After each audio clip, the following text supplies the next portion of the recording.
She should have known something was wrong when he didn't answer her third call. Callie Elizabeth Monroe stood in front of the full-length mirror in the bridal suite of St. Mary's Chapel, her wedding dress cascading around her like liquid ivory. The antique lace her grandmother had worn 50 years ago felt heavier today, as if it carried the weight of all the dreams that had led to this moment. Her hazel eyes sparkled with unshed tears of joy, and her long chestnut hair fell in soft waves over her shoulders, exactly the way Archer loved it. "You look absolutely radiant, sweetheart," her mother whispered, adjusting the pearl necklace that had been passed down through 3 generations of Monroe women. The small bridal room buzzed with the gentle chaos of final preparations, her bridesmaids smoothing their dusty rose dresses, her younger sister fumbling with the bouquet of white peonies and eucalyptus. But Callie's phone remained silent. She had called Archer 3 times in the past hour. The first call went straight to voicemail, his deep, familiar voice asking callers to leave a message. The second time, it rang endlessly before cutting to silence. The third call made her stomach twist with an anxiety she couldn't name. "Maybe he's just nervous," her best friend Meredith offered, noticing Callie's worried expression. "You know how men get on their wedding day. He's probably throwing up in some bathroom right now." Callie forced a laugh, but it felt hollow in her chest. Archer Nathan Maddox wasn't the type to get nervous.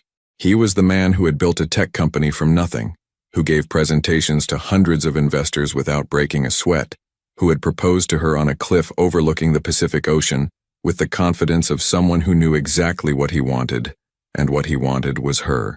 He had told her so every day for the past 4 years. The chapel bells began to chime, their bronze voices calling the congregation to witness their union. Through the small window, Callie could see guests filling the wooden pews, friends from college, Archer's business associates, her father's co-workers from the auto shop, neighbors who had watched her grow up in their small Virginia town. The late morning sun streamed through stained glass windows, painting rainbow patterns across the altar where she and Archer would promise each other forever. "It's time, honey," her father said softly from the doorway.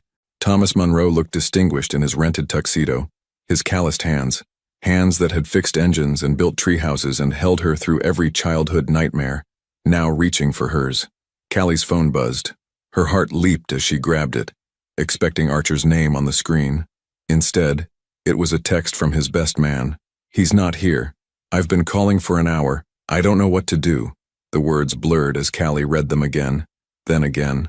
The bouquet trembled in her hands, petals beginning to fall like snow onto the hardwood floor. Around her, the cheerful chatter of her bridal party faded into a distant hum. "Callie?" Her mother's voice seemed to come from very far away. "What's wrong?" She looked up at the faces surrounding her, concerned, confused, waiting for an explanation she didn't have. The chapel bells continued their joyful song, oblivious to the fact that the groom they were calling had simply vanished. And in that moment, Callie Elizabeth Monroe realized that some stories don't begin with "I do." Some begin with, "Where did you go?" The hardest part wasn't telling 300 guests that there would be no wedding. It was the silence that followed. Callie sat in the empty chapel an hour later, still wearing her grandmother's dress, watching the last of the flower petals settle on the burgundy carpet. The guests had gone home with their whispered theories and sympathetic glances. The catered reception sat untouched in the parish hall. Even the photographer had packed up his equipment, leaving behind only the echo of what should have been the happiest day of her life. Her father sat beside her in the front pew, his large hand covering hers. Thomas Monroe was a man who fixed things: carburetors, transmissions, broken lawnmowers, but he had no tools for a broken heart. "Maybe there's an explanation," he said quietly, his voice rough with the kind of helplessness that comes from watching your daughter's world crumble. "Maybe there was an accident or—" "Dad," Callie's voice was barely a whisper. His best man checked the hospital. He called his office. He even went to his apartment. She swallowed hard, tasting salt from tears she hadn't realized she was crying. "He's gone." He chose to leave. The words hung in the air like a prayer no one wanted to answer. Callie's phone had been buzzing for the past hour. Concerned friends, confused relatives, a few reporters who had somehow gotten wind of the story. Tech CEO abandons bride at altar. She could already see the headlines, feel the eyes of her small town dissecting every moment of their 4-year relationship, searching for signs they had all missed. But there had been no signs. Just 3 weeks ago, Archer had been helping her taste test wedding cakes, laughing as she fed him bites of lemon and vanilla. 2 weeks ago, he had driven 6 hours to pick up the vintage wedding rings they had found at an estate sale in Charleston. Last week, he had held her close in their shared apartment, whispering about the honeymoon in Ireland, about the house they would buy, about the children they would have. Children. The thought hit her like a physical blow. She pressed her hand to her stomach, where a secret had been growing for 3 weeks, a secret she had planned to tell him tonight, after the reception, when they were alone in their hotel room. The pregnancy test was still hidden in her jewelry box, waiting for the perfect moment that would never come. "Callie, honey, we should go." Her mother's voice was gentle but firm. Margaret Monroe had been the strong one today, fielding phone calls and managing the chaos with the efficiency of a woman who had raised 3 children and buried her own mother. The people are starting to gather outside. Through the stained glass windows, Callie could see the shapes of neighbors and curiosity seekers, their faces pressed against the glass like moths drawn to the flame of someone else's tragedy. In a town of 4,000 people, a runaway groom was front-page news. "I keep thinking he'll call," Callie admitted, her voice breaking. "That he'll have some explanation that makes sense. That he'll tell me he loves me and that this was all some terrible mistake." Her father's jaw tightened. Thomas Monroe was not a violent man, but right now he looked capable of driving to Richmond and having a very direct conversation with Archer Nathan Maddox. "If he walks back through that door, I'm not sure I can be held responsible for my actions." "Dad, don't." Callie stood slowly, the weight of her dress suddenly unbearable. "He's not walking back through any door." He made his choice. As they walked down the aisle, the same aisle she should have walked down as a bride, Callie caught sight of her reflection in the darkened windows. She looked like a ghost in her white dress, haunting the scene of her own abandoned dreams. Outside, the October air was crisp with the promise of winter. The leaves on the maple trees were turning gold and red, and somewhere in the distance, she could hear the sound of children playing in the park, where she and Archer had had their first date. Life was continuing around her, indifferent to her pain.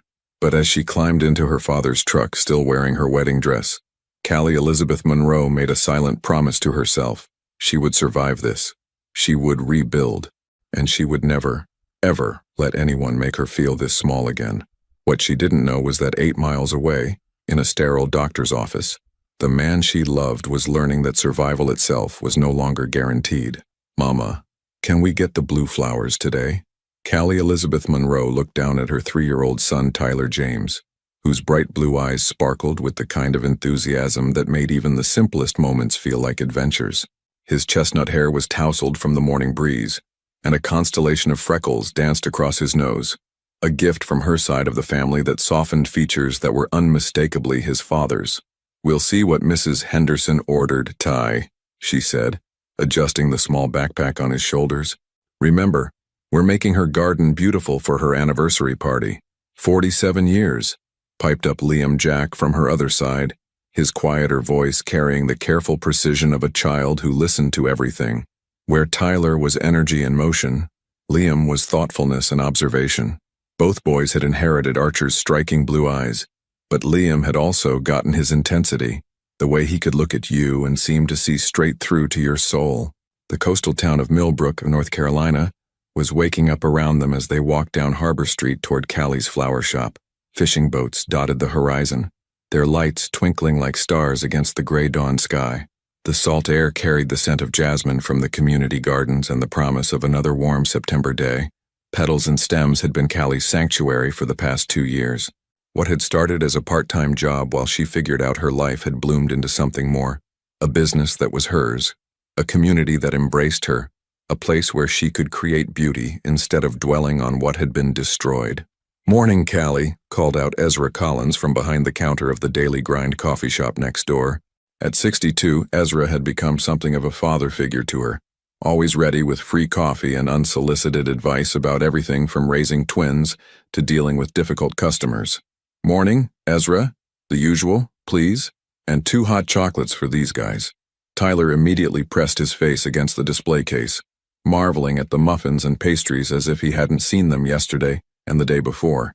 Liam stayed close to Callie's side, his small hand finding hers with the instinctive need for connection that had defined him since birth. "You boys excited about starting preschool next week?" Ezra asked, handing Callie her coffee. Black, no sugar, strong enough to fuel a woman who had learned to do everything alone. Tyler is, Callie answered, ruffling her more outgoing son's hair. Liam's still deciding if he wants to share his toys with other kids. I'll share, Liam said seriously, but only the good ones. Ezra chuckled, but Callie caught the look he gave her, the same look most adults in Millbrook gave her when they watched her with the boys.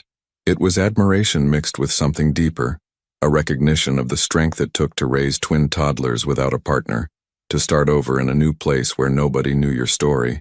Well, almost nobody.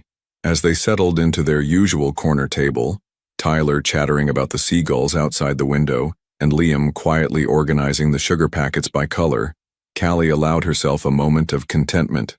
This life she had built, modest, predictable, safe, wasn't the life she had dreamed of in that wedding dress 3 years ago, but it was good.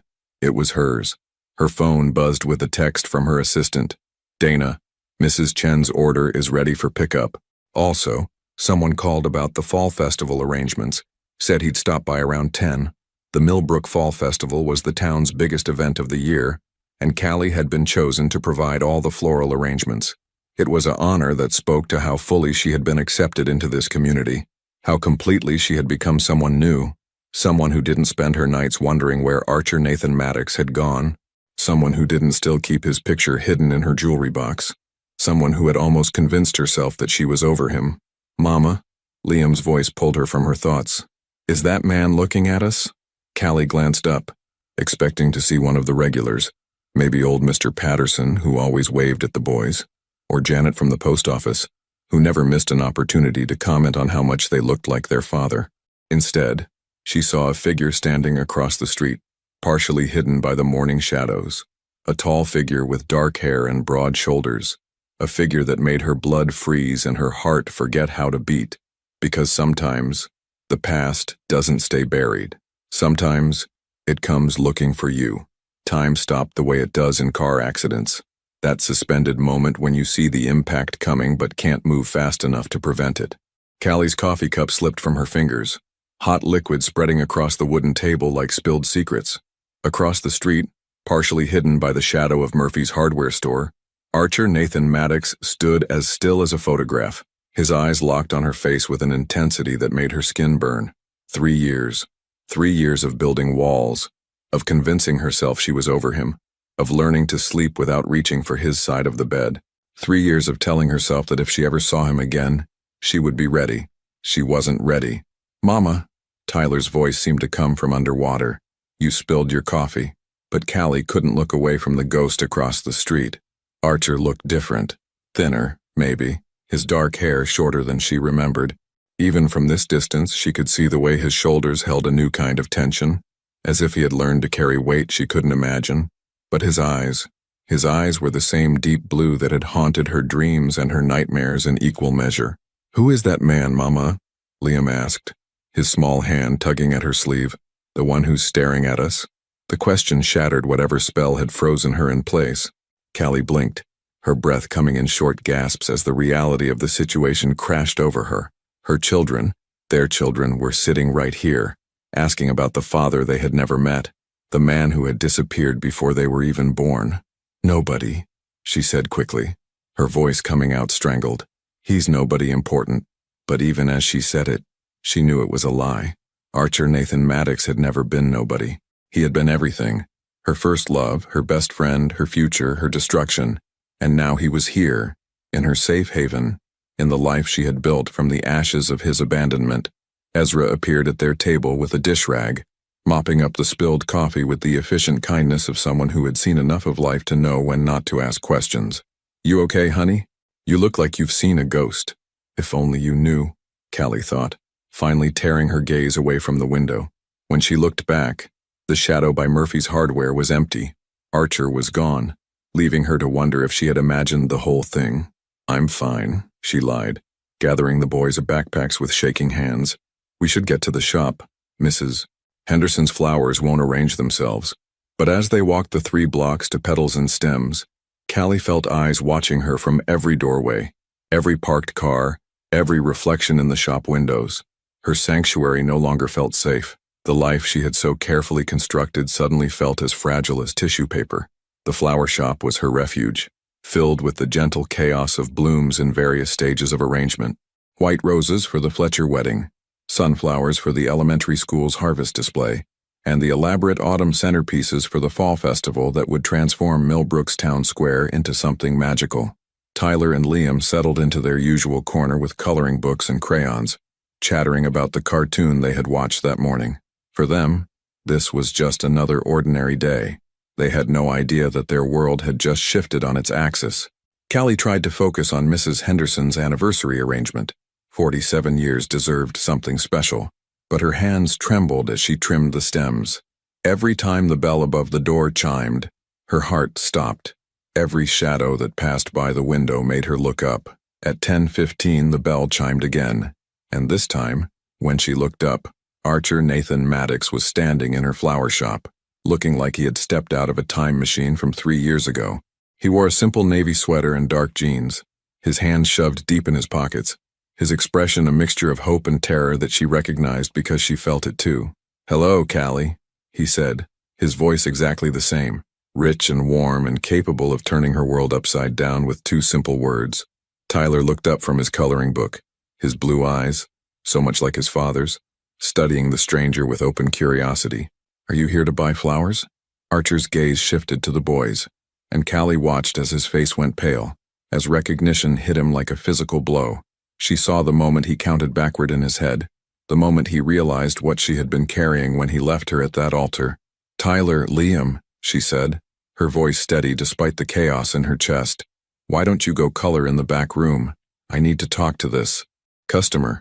But as the boys gathered their things, chattering about whether the man would buy the pretty yellow flowers, Callie knew that everything she had worked so hard to build was about to change, because some conversations can't be avoided forever, and some truths are too big to stay buried. "Don't." The word cut through the air between them like a blade. Callie stood behind her workbench, white roses scattered around her like fallen snow, her hazel eyes blazing with a fury that had been simmering for 3 years. "Don't what?" Archer asked, his voice barely above a whisper. He hadn't moved from the doorway, as if he understood that stepping further into her space would be crossing a line he might not be allowed to cross. "Don't you dare look at them like that." Her hands gripped the edge of the workbench so tightly her knuckles were white. "Don't you dare come in here and act like you have any right to them." "Callie, please. I know how this looks." "Do you?" The laugh that escaped her was sharp and bitter. "Do you really? Because from where I'm standing, it looks like the man who left me in a wedding dress 3 years ago just walked into my flower shop and saw his children for the first time. So tell me, Archer, what exactly do you think you know?" From the back room came the sound of Tyler's laughter and Liam's gentle correction about staying inside the lines. Normal sounds, safe sounds, the sounds of a life that Archer had never been part of. "They're mine," he said, and it wasn't a question. The resemblance was undeniable. The shape of their faces, the color of their eyes, the way Tyler tilted his head when he was thinking. "Jesus, Callie, they're mine, and you never what?" She stepped around the workbench, closing the distance between them with the fluid grace of someone who had learned to take up space, to stand her ground. "Never tracked you down to tell you. Never hired a private investigator to find the man who vanished on our wedding day. Never sent you a birth announcement to whatever hole you crawled into." Each word hit him like a physical blow. Archer's jaw clenched, and she could see the muscle in his cheek jumping the way it did when he was fighting to control his emotions. "You don't understand." "I understand perfectly." Callie's voice dropped to a whisper that was somehow more dangerous than shouting. "I understand that you looked me in the eye 3 weeks before our wedding and told me you couldn't wait to start our family. I understand that you helped me taste wedding cakes and pick out flowers and plan a honeymoon. I understand that you made love to me the night before you disappeared and whispered that you'd love me forever." The color drained from Archer's face. "Callie, I understand," she continued, her voice growing stronger with each word, "that while I was standing in that church in my grandmother's dress, wondering if you were dead in a ditch somewhere, you were making a choice, and that choice wasn't me. It wasn't like that. Then what was it like?" The question hung between them. 3 years of pain and confusion and sleepless nights condensed into 4 simple words. Archer opened his mouth, then closed it again. She watched him struggle, watched him search for words that could possibly explain the unexplainable, and in that moment of silence, She saw something in his eyes that she hadn't expected, not just regret, but anguish. Raw, desperate anguish. You want to know what it was like? His voice was rough, as if the words were cutting his throat on the way out. It was like drowning. It was like being told that everything you thought you knew about your future was a lie. It was like, stop. Callie held up her hand, her own pain suddenly too raw to bear his. Just stop. I don't want your metaphors, Archer. I don't want your poetry. I wanted you. I wanted you to show up. I wanted you to marry me and hold my hand when I threw up every morning for 3 months and be there when your sons took their first steps and said their first words. Sons. He repeated the word like a prayer. How old are they? 3. They turned 3 in June. She watched the math register in his eyes, watched him realize that she had been pregnant on their wedding day. Tyler James and Liam Jack. Tyler's the one who never stops moving, and Liam's the one who sees everything. They both love pancakes and story time and building blocks. Tyler wants to be a firefighter, and Liam wants to be a veterinarian. They ask about their daddy sometimes, and I tell them he had to go away. Archer's eyes filled with tears he was too proud to let fall. Callie, if you knew what I was going through. But I didn't know, did I? The words came out tired now, worn thin by 3 years of carrying this weight alone. You made sure I didn't know. You made the choice for both of us. From the back room came Tyler's voice. Mama, can we have a snack? The sound of her son's voice broke the spell. Callie straightened, transforming back into the mother she had become.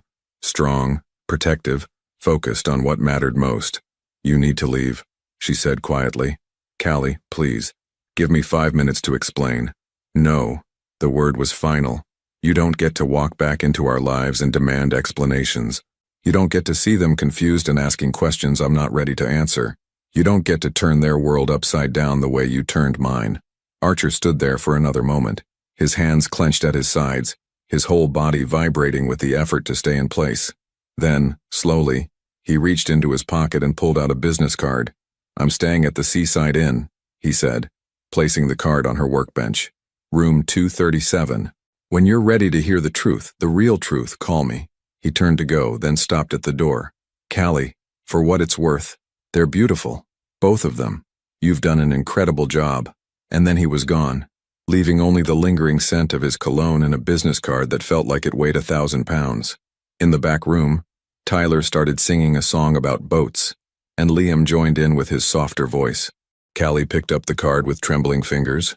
Archer Nathan Maddox, CEO, Maddox Technologies. The same name, the same company, as if the last 3 years had been nothing more than a brief intermission in his perfect life. But for her, they had been everything. The card burned in her pocket all day like a secret she couldn't forget. Callie went through the motions of her Tuesday routine, picking up Tyler and Liam from their playdate with the Peterson twins, grocery shopping at Miller's Market, where Mrs. Chen insisted on giving the boys free cookies, preparing dinner while they built elaborate towers with wooden blocks on the kitchen floor. Normal life, ordinary moments, the kind of peaceful evening that usually filled her with quiet contentment. But tonight, everything felt different. Every time Tyler laughed, she heard echoes of Archer's voice. Every time Liam looked at her with those serious blue eyes, she saw the father he had never met staring back at her. Mama, you're stirring too fast, Liam observed from his perch at the kitchen table, where he was carefully coloring a picture of a lighthouse. The soup will get dizzy. Callie forced herself to slow down, to breathe, to focus on the simple task of making dinner for her children. Mac and cheese from a box, their favorite, with apple slices and the organic milk she splurged on because growing boys needed calcium. Can we have story time after dinner? Tyler asked, abandoning his blocks to wrap his arms around her legs. At 3, he was all affection and energy, the kind of child who hugged trees and talked to strangers and believed that everyone in the world was basically good. Of course, baby. She ruffled his hair, that same chestnut brown that caught the light just like Archer's. What story do you want to hear? The one about the brave captain. Tyler bounced on his toes. The one who sails far away but always comes home. Callie's hand stilled on the wooden spoon. Of all the books in their small collection, why did he have to choose that one? The story about a sea captain who leaves his family to sail dangerous waters, but promises to return before the lighthouse keeper's daughter forgets his face. Maybe we could read something else tonight, she suggested gently. How about the one with the talking animals? But I like the captain's story. Tyler insisted with the stubborn logic of a 3-year-old. He's brave like Daddy. The words hit her like cold water.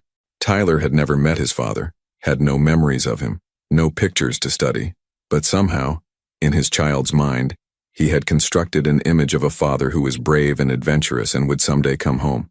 "How do you know Daddy is brave?" she asked, kneeling down to his level. Tyler shrugged, the way children do when they can't explain something they simply know. "He just is. Liam thinks so too. Don't you, Lee?" Liam looked up from his coloring, considering the question with the seriousness he brought to everything. "I think he must be brave to go so far away, but I think he's also maybe sad." "Sad? Why would he be sad?" "Because he misses us," Liam said simply. "That's what makes people go far away sometimes. When they miss someone too much, they have to leave." The wisdom in her 3-year-old's words nearly brought Callie to her knees. How could he understand something she was still struggling to process? After dinner, after baths and story time, they compromised on a book about a friendly dragon. After tucking them into their twin beds and listening to their sleepy chatter fade into silence, Callie found herself alone in her small living room, staring at Archer's business card, room 237. Her phone sat on the coffee table next to the card, its black screen reflecting the light from the lamp she had bought at a yard sale when she first moved to Millbrook. Everything in this house told the story of starting over. Secondhand furniture, mismatched dishes, photographs that began 3 years ago and showed only her and the boys. She picked up the card, turned it over in her hands. On the back, in Archer's familiar handwriting, he had written something, "I never stopped loving you." The words blurred as tears she had been holding back all day finally spilled over. For 3 years, she had convinced herself that love wasn't enough. Love didn't show up at weddings. Love didn't answer phone calls. Love didn't send explanations or apologies or even a single text message to say he was alive. But what if she had been wrong? What if there was more to the story? Her phone buzzed with a text from her sister Rachel. "How are you holding up? Mom told me about your mysterious visitor today. Small towns. Everyone knew everything, usually before it happened." "I'm fine," she typed back. "Just tired. Want me to drive down this weekend? I could watch the boys while you figure things out." Callie stared at the message for a long time. Figure things out. As if the sudden reappearance of the man who had shattered her world was just another problem to solve, another item to check off her to-do list. "Maybe," she finally replied. "Let me think about it." The house settled around her with the familiar creaks and sighs of old wood and older dreams. Through the thin walls, she could hear Mrs. Dalton's television next door, and somewhere in the distance, the sound of waves meeting shore. These were the sounds that had comforted her for 2 years, the soundtrack of the life she had built from scratch. But tonight, they weren't enough to drown out the voice in her head that sounded suspiciously like Archer. "When you're ready to hear the truth, the real truth." At 11:47 p.m., Callie Elizabeth Monroe picked up her phone and dialed the number for the Seaside Inn. "Room 237, please," she said when the night clerk answered. The phone rang once, twice. Callie." Archer's voice was rough with sleep and something else. "Hope, maybe, or fear. I need to know," she said simply. "I need to know why you left." There was a long pause, and she could hear him breathing, could picture him sitting on the edge of some generic hotel bed, trying to find words for the unfindable. "Can you meet me?" he asked finally. "Tomorrow morning? There's a bench by the lighthouse, overlooking the water. I used to see you there sometimes, with the boys. You've been watching us." "Not watching. Just, I needed to see that you were okay, that they were okay. I needed to know that leaving you was worth it." The words hung in the air between them, heavy with implication. 10 o'clock, she said. "And Archer? This better be the truth, the real truth, because if you hurt me again, if you hurt them, I will make sure you never find us again." "I understand," he said quietly. "And Callie, thank you for calling, for giving me this chance." She hung up without saying goodbye, her heart hammering against her ribs like a caged bird trying to escape. Tomorrow, she would learn why the man she loved had destroyed everything they had built together. Tonight, she would try to survive the waiting. She almost didn't go. At 9:55 a.m., Callie sat in her car outside the lighthouse, watching Archer through her windshield as he paced back and forth on the wooden bench overlooking the Atlantic. Even from this distance, she could see the tension in his shoulders, the way he kept running his hands through his hair. the same nervous habit he'd had in college when he was preparing for difficult presentations. The boys were safely at daycare, where Miss Patricia would let them plant seeds in little paper cups and teach them songs about autumn leaves. Normal, innocent activities for children who had no idea their mother was about to learn why their father had vanished from their lives. "You can still leave," she told herself. "Drive away. Go back to the flower shop. Pretend yesterday never happened." But she had tried pretending for 3 years, and it hadn't worked. The questions had followed her through every sunrise, every milestone the boys reached without their father, every moment she caught herself looking for him in crowds. At exactly 10 a.m., she got out of the car. Archer turned at the sound of her footsteps on the wooden walkway, and up close, she could see what distance had hidden. He was thinner than she remembered, his face carrying lines that spoke of sleepless nights and battles fought in silence. But his eyes, those deep blue eyes that had captivated her in their sophomore literature class, were exactly the same.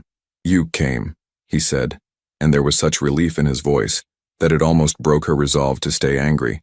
"I said I would." She sat on the far end of the bench, keeping as much distance between them as the small space allowed. "Talk." For a moment, he didn't say anything, just stared out at the waves crashing against the rocks below. A fishing boat moved slowly across the horizon, and somewhere behind them, she could hear the everyday sounds of Millbrook waking up. Cars starting, doors closing, life continuing. "That morning," he began, his voice barely audible over the wind, "the morning of our wedding, I went to the doctor." Callie's breath caught. "What?" "I'd been having headaches for weeks, blurred vision. I told myself it was stress, wedding nerves, too much caffeine." He turned to look at her, and she saw something in his eyes she had never seen before. Fear. Raw, desperate fear.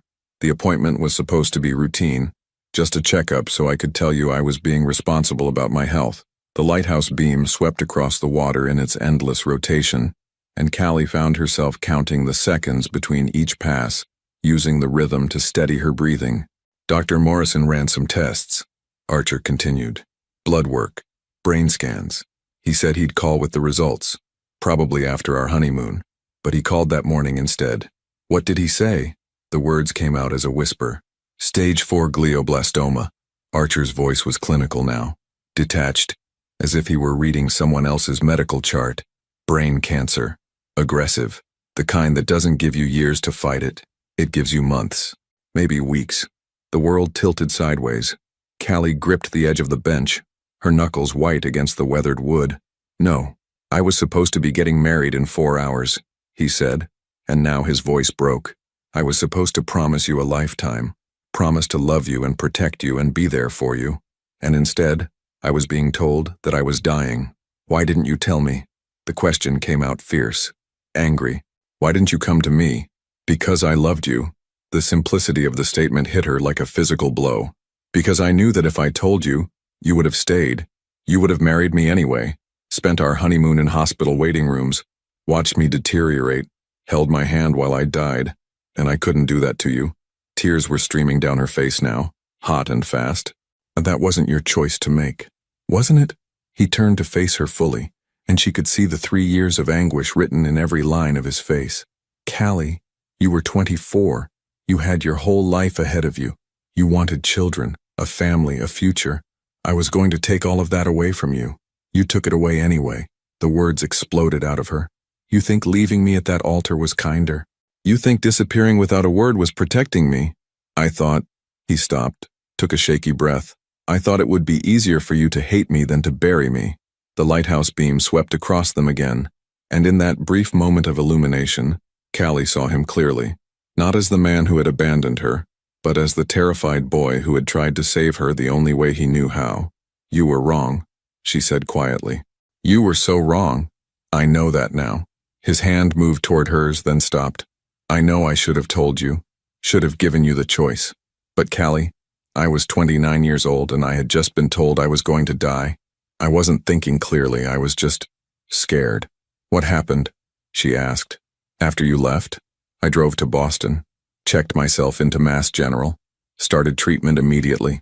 Surgery, chemo, radiation, the works." He rubbed his temple, and she noticed a faint scar along his hairline.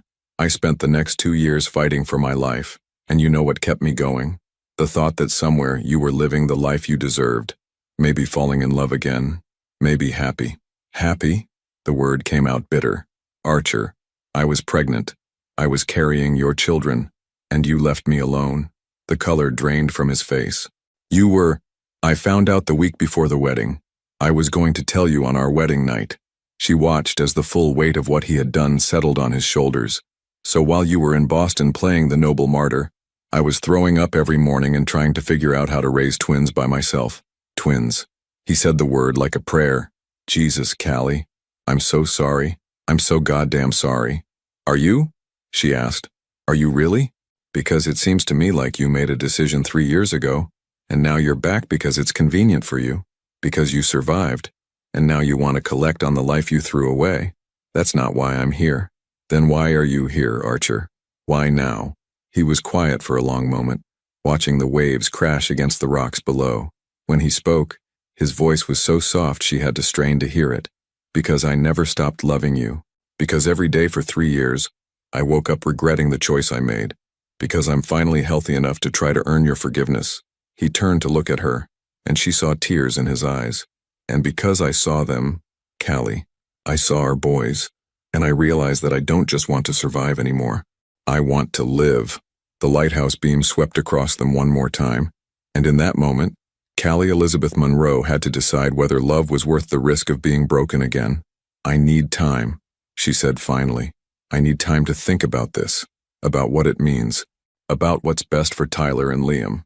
I understand.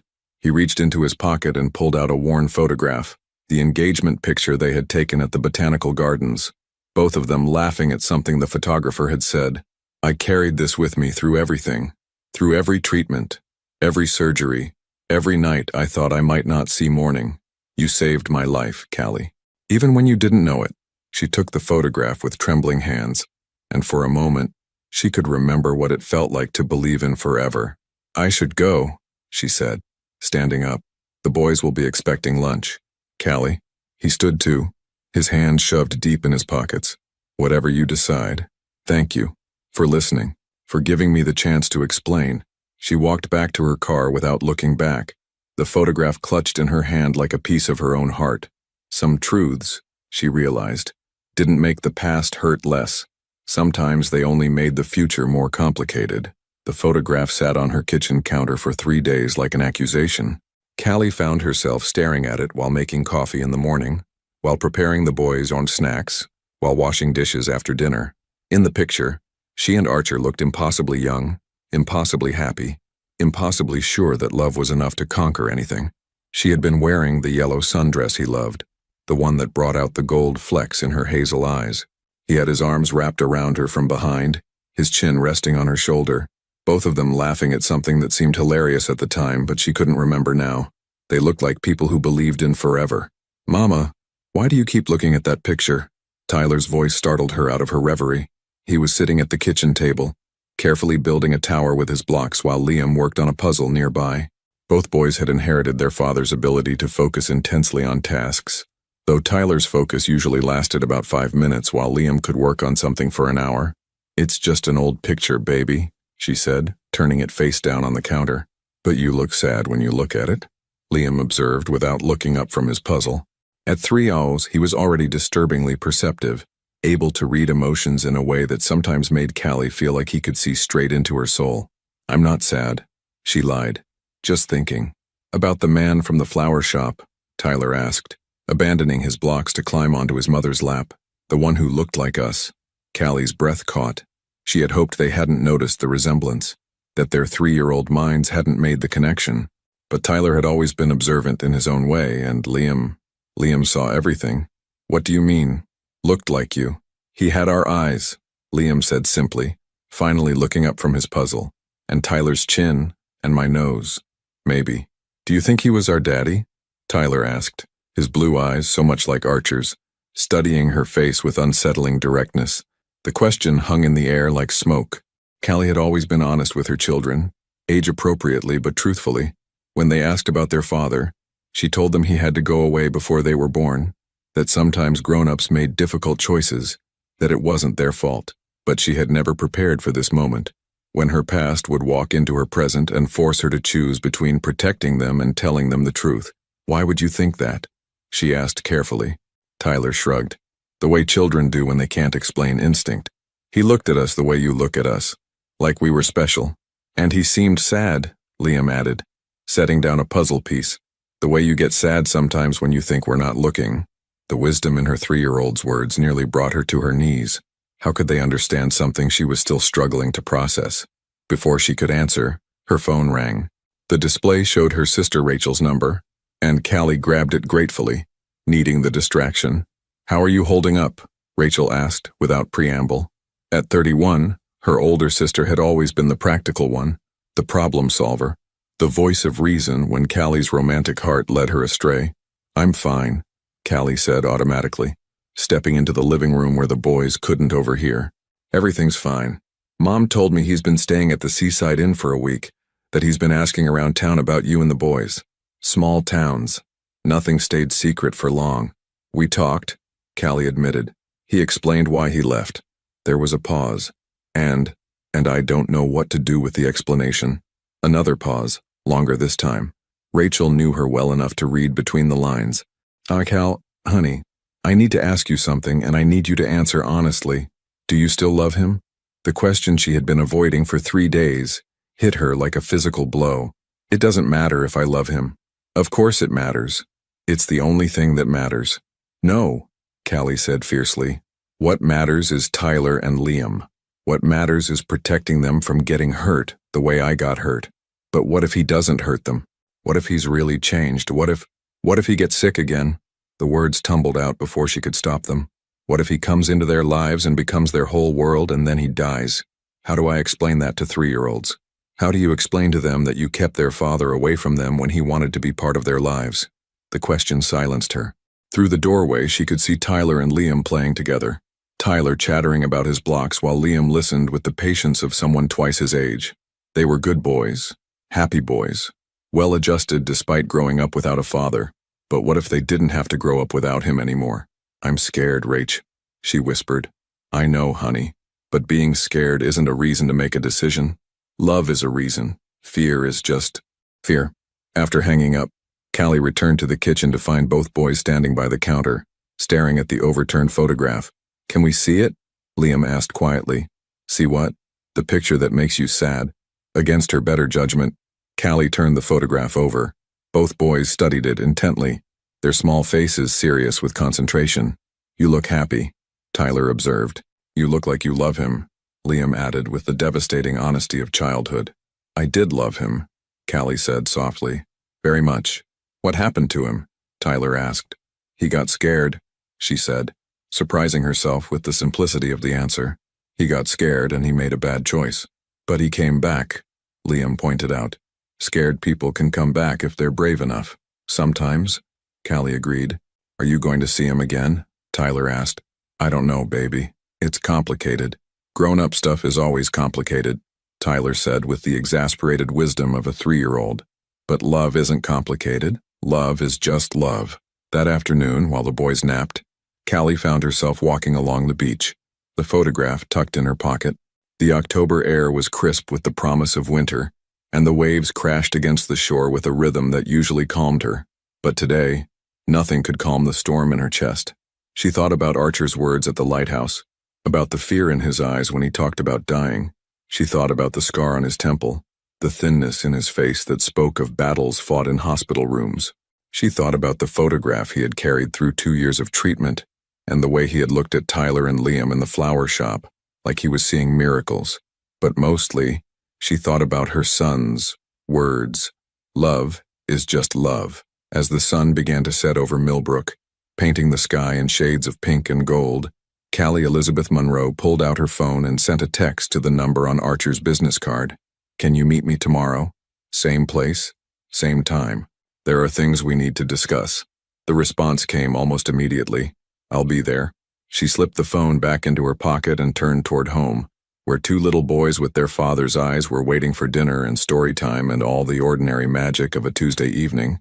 Tomorrow, she would have to decide whether love was worth the risk of building a family that could be broken again. Tonight, She would hold her children close and try to imagine what forever might look like if she was brave enough to reach for it. She brought the boys with her. It wasn't planned. Tyler had woken up with a slight fever, and Liam had refused to leave his brother's side, clinging to him with the fierce loyalty that had defined their relationship since birth. The babysitter had canceled, and Callie had stood in her kitchen at 9:30 a.m., fully dressed and ready to make the most important decision of her life, with no one to watch her children. So she loaded them into the car with juice boxes and coloring books, telling herself it was just practical. But deep down, she knew the truth. If Archer wanted to be part of their lives, he needed to see all of it. The fever-flushed cheeks and cranky moods, the way Liam worried about his brother, the reality of parenting that couldn't be solved with good intentions and apologies. Archer was already waiting on the bench when they arrived, and she watched his face transform when he saw her walking toward him with Tyler in her arms and Liam holding her hand. "Is he okay?" he asked immediately, his eyes focused on Tyler's flushed face with an intensity that surprised her. "Just a mild fever," she said, settling Tyler on her lap as she sat down. "Nothing serious. He'll be fine by tomorrow." But Archer's attention was completely focused on Tyler, who was unusually quiet and clingy. Without asking permission, he reached into his pocket and pulled out a small bottle of children's ibuprofen. "I always carry this," he said softly, offering it to Callie. "Old habit from when I was sick. Fever was my enemy for a long time." The simple gesture, the fact that he had children's medicine in his pocket, hit her harder than any grand declaration could have. This was what fathers did. They prepared for scraped knees and fevers, and all the small emergencies that came with loving children. "Thank you," she said, accepting the bottle. "But why do you carry it if you don't have kids?" "Because I hoped," he said simply. "I hoped that someday I might need it." Liam, who had been studying Archer with the careful attention he gave to everything new, suddenly spoke up. "Are you really our daddy?" The question hung in the salt air like a challenge. Callie felt her breath catch, felt the moment crystallize around them with the weight of 3 years of secrets and silence. Archer looked at Liam, really looked at him, and she saw something shift in his face. The carefully controlled mask he had been wearing cracked, revealing the raw emotion underneath. "Yes," he said quietly. "I am." "Where have you been?" Tyler asked, his voice muffled against Callie's shoulder but carrying the simple directness that only children possess. "I was sick," Archer said, and his voice was steady despite the tears she could see gathering in his eyes. "Very sick. And I thought it would be better for you and your mama if I went away." "That was stupid," Liam said with the brutal honesty of a 3-year-old. Despite everything, Callie found herself smiling. "Liam, that's not polite." "But it's true," Liam insisted, still studying Archer. "Mama was sad when you went away. She tries to hide it, but I can tell." "Liam's right," Tyler added, lifting his head to look at Archer. "Mama gets sad sometimes when she thinks we're asleep. She looks at pictures and cries." Archer's composure finally broke. Tears slipped down his cheeks as he looked at these 2 little boys, his sons, who saw their mother's pain with the clarity that adults often missed. "I'm sorry," he whispered. "I'm so sorry. I thought I was protecting you, but I was wrong. I hurt the people I love most in the world, and I've regretted it every single day." "Are you still sick?" Liam asked. "No," Archer said. "The doctors say I'm healthy now, but even if I wasn't, I wouldn't leave again. I promise you that." Tyler studied him for a long moment, then reached out with one small hand to touch the scar on Archer's temple. "Does it hurt?" "Not anymore," Archer said softly. "Good," Tyler said matter-of-factly. "Hurt is no fun." And then, with the easy acceptance that only children possess, Tyler climbed down from Callie's lap and walked over to Archer. He studied him for another moment, then climbed up onto his lap as if he had been doing it his whole life. Archer's arms came around him instinctively, carefully, and Callie watched her son's fevered body relax against his father's chest. It was such a simple moment, so natural, that it took her breath away. "I like your voice," Tyler said sleepily. "It sounds like home." Liam, not to be outdone, walked over and leaned against Archer's knee. "Can you tell us about being sick? Mama says it's important to talk about hard things." So Archer told them, in language they could understand, about being scared and making bad choices. He told them about hospitals and medicines and how sometimes grown-ups don't know what the right thing to do is. He told them about loving them even when he was far away, and about coming back as soon as he was brave enough.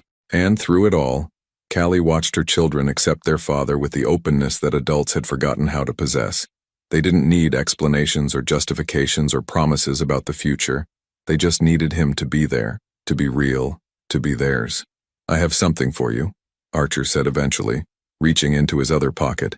He pulled out 2 small wooden boats, perfectly carved and painted blue and green.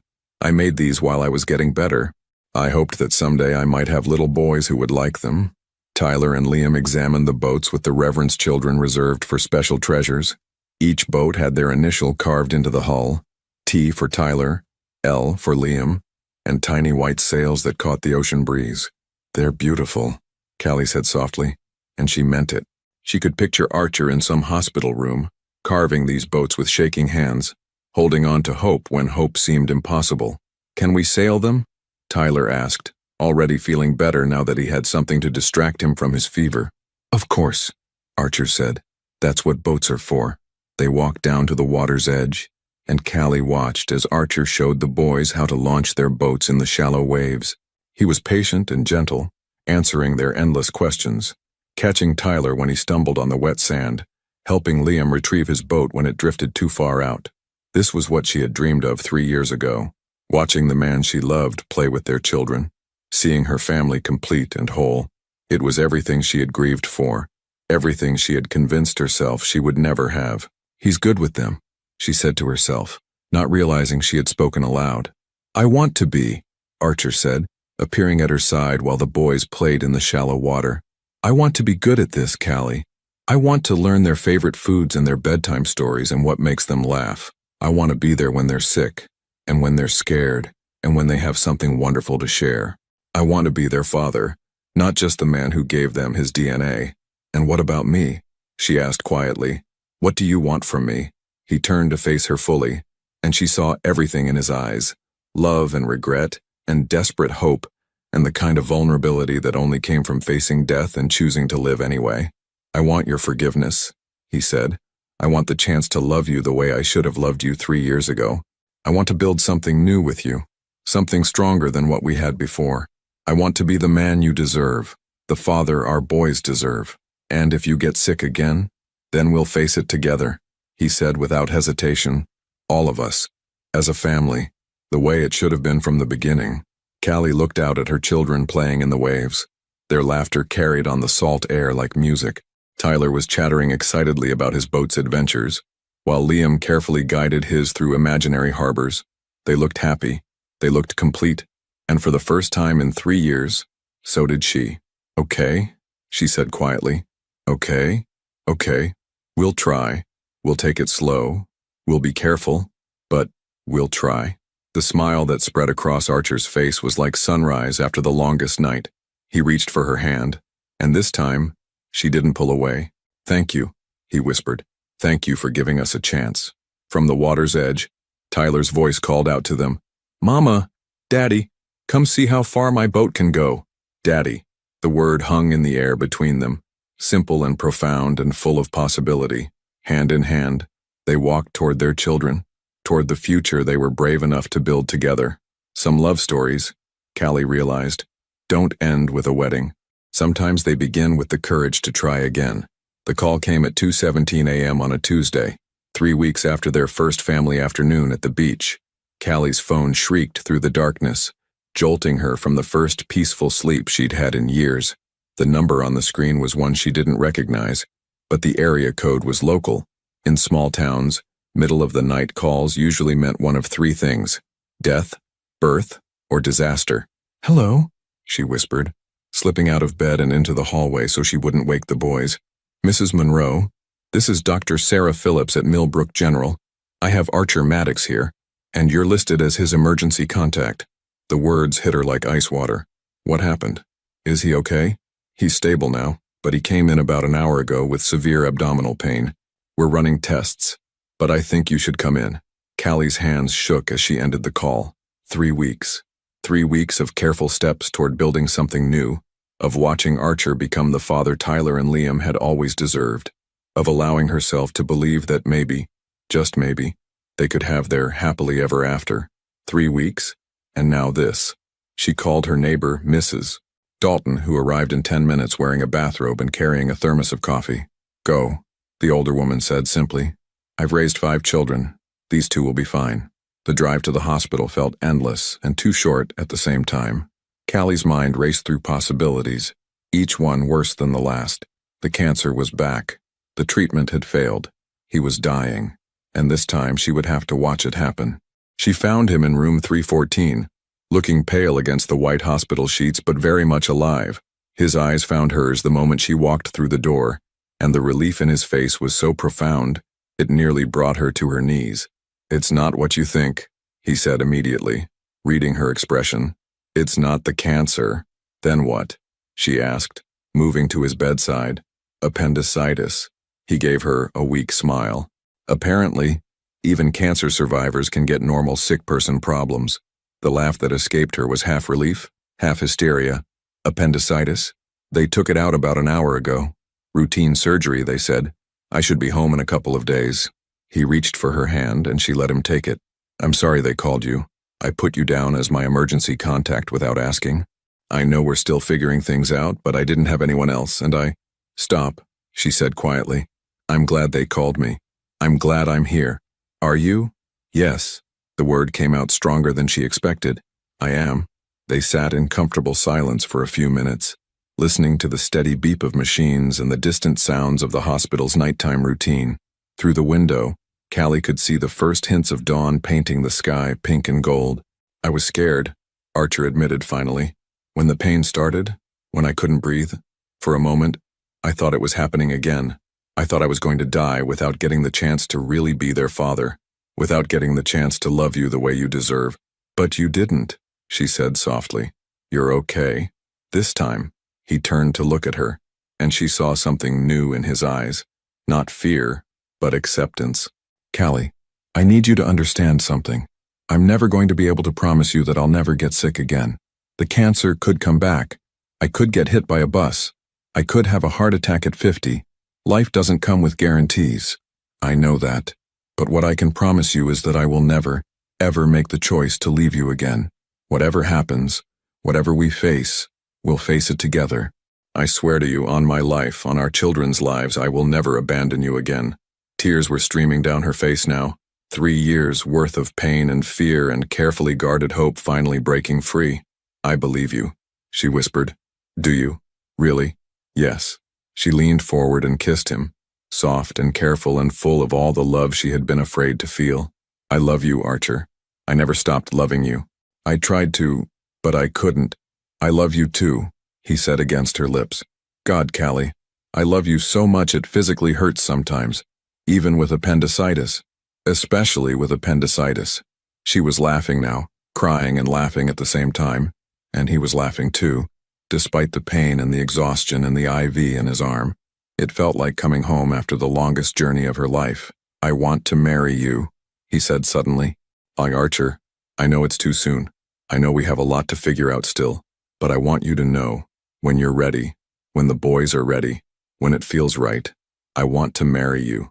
I want to be your husband and their father and the man who comes home to you every night for the rest of my life." "What if I'm never ready?" she asked. "What if I can't get past the fear?" "Then I'll wait," he said simply. "I'll wait as long as it takes. I'll prove to you every single day that I'm not going anywhere. I'll prove it to Tyler and Liam. I'll prove it to myself." The sun was fully up now, streaming through the hospital window and painting everything in golden light. Somewhere in Millbrook, her children were waking up, probably wondering where she was, probably excited about the day ahead. Normal children with normal problems and normal joys, who now had a father who would be there for all of it. "They're going to want to visit you," she said. "Are you okay with that?" "I'm okay with it. They've been asking about you every day since the beach. Tyler wants to show you his new Lego creation, and Liam has been practicing writing his name so he can sign a card for you." "They want to make me a card?" "Liam's idea. He said sick people need cards to help them feel better." Archer's eyes filled with tears. "I don't deserve them. I don't deserve any of this." "Yes, you do," she said firmly. "You made a mistake, Archer. A big one, a terrible one. But it was made out of love and fear, not selfishness or cruelty. You've spent 3 years paying for it. It's time to forgive yourself. Can you forgive me?" "I already have." The words surprised her with their truth. I forgave you the moment you told me the truth at the lighthouse. I just wasn't ready to admit it yet. Doctor? Phillips knocked on the door then, entering with a clipboard and a professional smile. Good morning, Mr. Maddox. How are you feeling? Like I got hit by a truck that was carrying smaller trucks, Archer said, but he was smiling. But better. Much better. Good. The surgery went perfectly and your recovery should be straightforward. A few days here, a week or two of taking it easy at home, and you'll be good as new. She turned to Callie. Well, are you his wife? Callie opened her mouth to correct her, but Archer spoke first. She's my family, he said simply. That's all that matters. And looking at him lying there in that hospital bed, holding her hand like she was his anchor to the world, Callie Elizabeth Monroe realized that he was right. Family wasn't just about marriage certificates or shared last names. It was about choosing each other, day after day, through sickness and health, through fear and joy, through all the ordinary moments that made up a life. It was about love brave enough to try again. It was about forgiveness deep enough to heal old wounds. It was about hope strong enough to build a future on. Yes, she said to Dr. Phillips, not taking her eyes off Archer's face. I'm his family, and for the first time in 3 years, the word forever didn't scare her. It felt like coming home. 2 years later, the lighthouse keeper's daughter got her happy ending after all. Callie Elizabeth Maddox stood in the kitchen of their new house on Seashell Drive, watching through the window as Archer helped 5-year-old Tyler and Liam build a treehouse in the massive oak that had sold her on this property. The October morning was crisp with autumn's promise, and the boys' laughter carried on the salt-scented breeze like music she had waited her whole life to hear. Higher, Daddy! Tyler called out, his tool belt, a miniature version of his father's, bouncing as he climbed the wooden ladder Archer had carefully constructed. I want to see the ocean. Safety first, Captain, Archer called back, holding the ladder steady while Liam passed up another board with the careful precision that defined everything he did. At 5, her quieter son had developed an engineer's mind, studying each piece of wood before declaring it worthy of their castle in the sky. Callie smiled, stirring the pancake batter that had become their Sunday morning tradition. The kitchen still smelled faintly of paint and possibility. They had moved into this house 6 months ago, after a year of careful courtship, family dinners, and bedtime stories that always ended with, and they all lived happily ever after. The proposal had come last Christmas, not grand or dramatic, but perfect in its simplicity. Archer had gotten down on one knee in their living room while the boys decorated cookies, offering her the same ring he had bought 4 years ago, the one she had returned to him with tears and heartbreak. This time, when he asked if she would marry him, she had said yes without hesitation. Mama, Tyler's voice pulled her from her memories. Come see.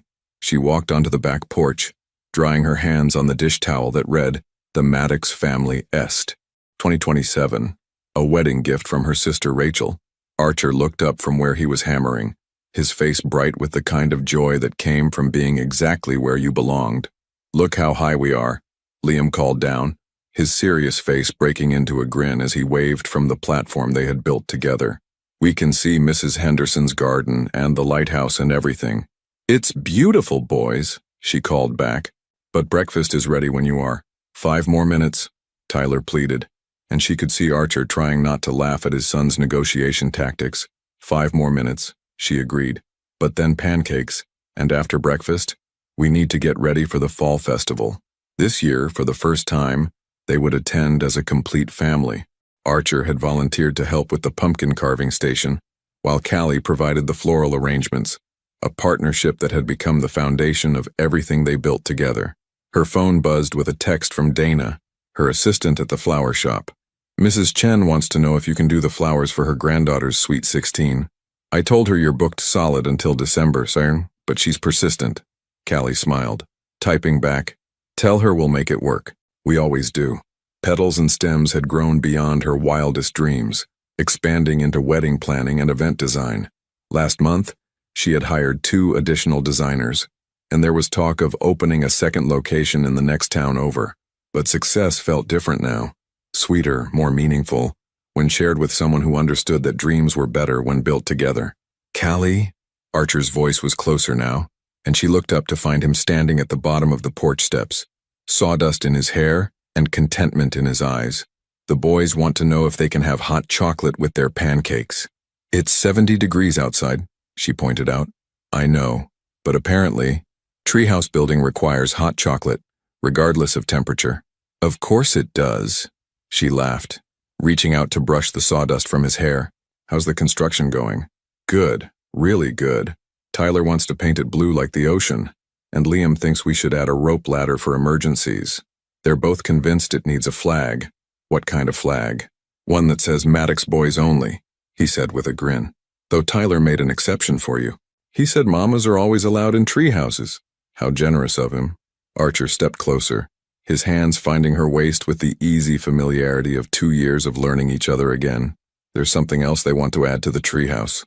What's that? A room for the baby. Callie's breath caught. Archer, I know we said we'd wait, he said quickly. I know we're still figuring everything out, still building this life together.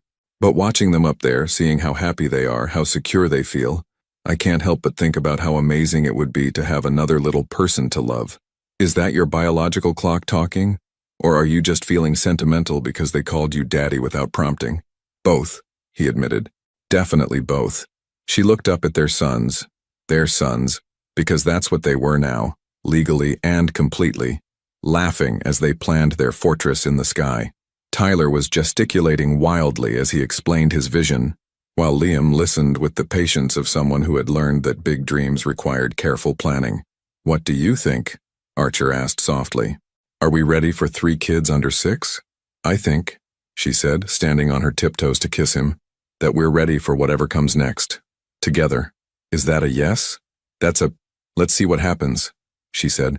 But yes, I'd love to have another baby with you. The smile that spread across his face was like sunrise after the longest night. He spun her around on the porch, both of them laughing like teenagers, until Tyler's voice called down from the treehouse. Are you guys being gross again? Probably, Archer called back. Come down for breakfast, and we'll try to keep the grossness to a minimum. As they walked back into the house, Archer's arm around her waist, the boys racing ahead to wash their hands, Callie caught sight of their wedding photo on the mantel. It had been a small ceremony, just family and close friends, held on the beach where they had first reconnected. She had worn a simple white dress and carried wildflowers from her own shop. Archer had cried when she walked down the aisle, and Tyler and Liam had served as ring bearers, taking their job so seriously that the entire congregation had laughed with joy. In the photo, they were all holding hands, her and Archer in the center, Tyler and Liam on either side, with the lighthouse visible in the background. They looked like what they were, a family that had fought for each other, a love story that had refused to end with heartbreak. Mama, Liam said, climbing onto his chair at the kitchen table. Will you tell us the story again? Which story, sweetheart? The one about how you and Daddy found each other. It had become their favorite bedtime story, the tale of a princess who waited for her prince to come home, and a prince who had to learn how to be brave enough to stay. She had adapted it for young ears, turning cancer into a dragon that had to be defeated, turning fear into a spell that had to be broken with love. After breakfast, she promised, and after the fall festival, and after baths and teeth brushing, and after treehouse building, Tyler added. And after treehouse building, she agreed, as they ate pancakes and hot chocolate in their sunny kitchen, as Archer helped Tyler cut his food and reminded Liam to drink his milk, as their ordinary Sunday morning unfolded with all its beautiful, mundane magic. Callie thought about the woman she had been 3 years ago. That woman had believed that love was fragile, that happiness was temporary, that the only way to protect your heart was to guard it carefully. She had learned instead that love was resilient, that happiness was a choice made daily, and that the bravest thing you could do was trust someone with your whole heart. Later that day, at the fall festival, she would watch Archer teach a group of children how to carve pumpkins, his patience endless as he guided small hands with sharp tools. She would see Tyler make friends with every child in Millbrook, and Liam quietly help the younger kids when they struggled with their jack-o'-lanterns. She would stand in the town square surrounded by the flowers she had arranged, holding hands with the man she had chosen to love again, watching their children play under string lights and stars. And she would think, as she had thought every day for the past 2 years, some love stories don't end. They just learn how to begin again, and again, and again, forever. Would you have the courage to love someone like this? What would you have done in Callie's place? Forgiven him immediately, or made him work harder to earn your trust back? Share your thoughts about second chances and the kind of love that survives even the hardest tests. Your participation in our channel is very important to us. Please leave your thoughts in the comments below. Thank you for watching. If you enjoyed the story, please subscribe to our channel and leave a comment below letting us know what you thought. Your feedback and support mean a lot to us. Stay tuned for more exciting stories.